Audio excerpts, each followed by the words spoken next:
오늘도 실제 낙찰 사례 하나 가져왔습니다.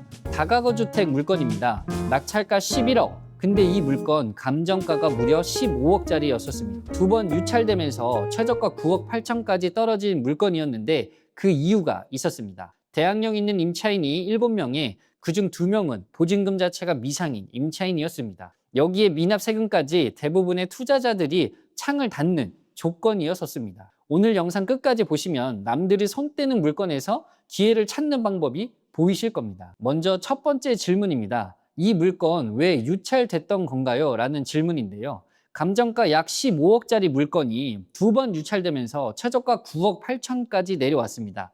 이유는 명확했습니다. 대학력 있는 임차인 7명, 그중 2명은 보증금이 미상인 임차인. 이 두 가지만 보여도 대부분의 투자자들은 바로 창을 닫을 수 있습니다. 얼마를 더 떠안을지 모른다. 그 리스크가 불확실하다. 이 생각이 드는 순간 손을 떼거든요. 저도 처음엔 같은 지점에서 멈췄습니다.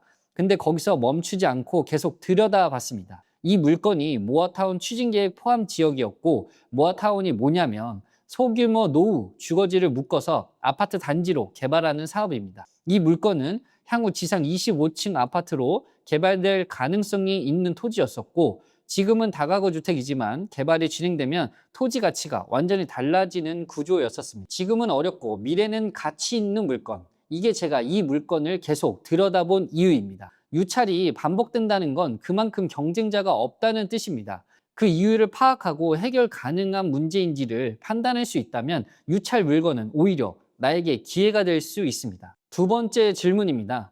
보증금 떠안는 리스크 괜찮았나요? 라는 질문인데요.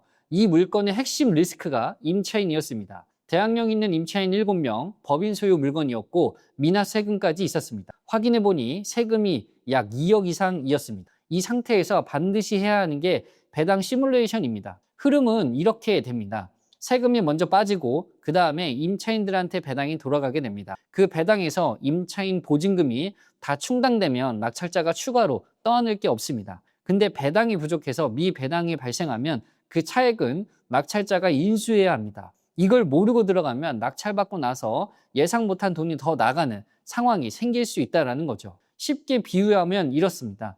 경매 배당은 줄을 세우는 겁니다. 세금이 맨 앞에 서고 그 뒤에 임차인들이 줄을 서는 겁니다. 돈이 다 떨어지기 전에 내 차례가 오면 받는 거고 돈이 먼저 떨어지면 못 받는 겁니다. 낙찰자는 그 못 받은 금액을 대신 채워줘야 하는 구조가 될 수 있다라는 거죠. 저희는 이 시뮬레이션을 전부 돌려보고 나서 입찰을 진행했습니다. 보증금 미상 임차인 2명에 대해서도 주민센터 전립세대 확인, 임대차 계약서 연락 가능 여부 확인, 현장 방문을 통한 실거주 확인 등으로 범위를 최대한 좁혔습니다. 불확실성을 완전히 없애는 건 불가능하지만 최악의 경우를 계산에 넣고도 수익이 나는 구조인지를 먼저 확인하는 게 핵심이었습니다. 세 번째는 명도는 어떻게 했나요? 라는 질문입니다. 다가구 물건에서 분석보다 명도가 더 두렵다라는 분들이 많습니다. 임차인이 7명이면 더 그렇게 느껴지실 수 있습니다.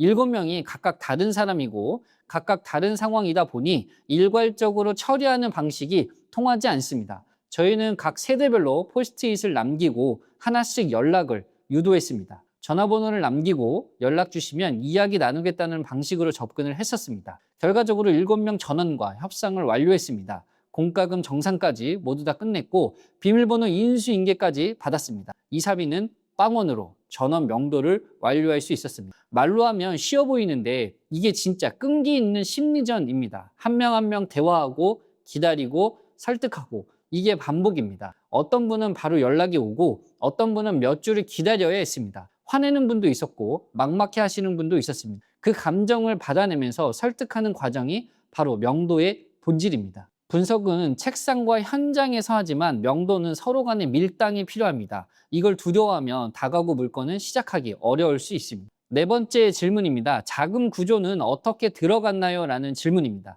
낙찰가 약 11억 원, 전액 현금으로 들어갔습니다. 지금 전략이 단순히 월세를 놓는 게 아니라 전세 또는 반전세로 게스트하우스를 운영 중인 사람과 임대 협의를 진행하고 있습니다. 수익 구조 자체를 재설계하는 방향입니다. 이 전략이 왜 중요하냐면 모아타운 개발이 진행되는 동안 이 건물에서 수익을 어떻게 뽑을 수 있을 것인지가 핵심이기 때문입니다. 개발까지는 시간이 걸립니다. 그 기간 동안 자금이 묶여 있으면 기회비용이 발생할 수 있고 전세금을 받으면 그 돈을 건물로 재투자할 예정입니다. 쉽게 말하면 이렇습니다. 이 건물은 개발 가치가 실현되기 전까지 수익을 뽑는 도구로 쓰고 그 수익으로 다음 물건을 준비하는 구조입니다. 한 물건에서 현금 흐름과 개발 차익 두 가지를 동시에 설계하고 있는 겁니다. 5번째 질문입니다. 다가구 들어갈 때 뭘 제일 먼저 봐야 하나요? 라는 질문인데요.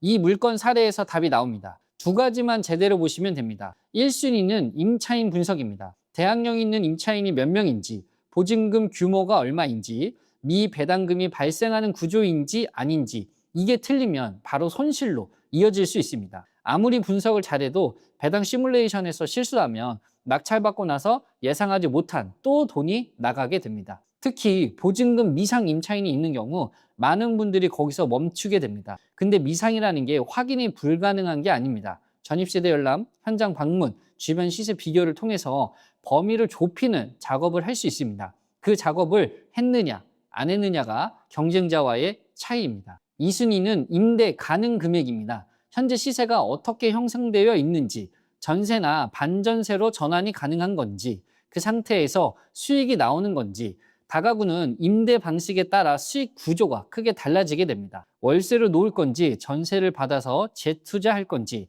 반전세로 중간을 잡을 건지, 이 선택이 결국 자금 회전 속도와 수익률을 결정할 수 있습니다. 이 두 가지만 제대로 보면 남들이 다 손 떼는 물건에서 기회를 찾을 수 있습니다. 오늘은 다가구 물건을 통해 임차인 7명과 미납 세금 2억짜리 물건을 어떻게 분석하고 명도까지 마무리했는지 처음부터 끝까지 같이 한번 봤습니다. 어려운 물건이 나쁜 게 아닙니다. 어려운 이유를 파악하고 해결할 수 있는 사람에게는 그 어려움이 경쟁자를 걸러내는 필터가 될 수 있습니다. 오늘 영상이 도움이 되셨다면 구독과 좋아요 부탁드립니다. 더 궁금하신 내용은 댓글로 남겨주세요. 다음 영상에서 답변 드리겠습니다.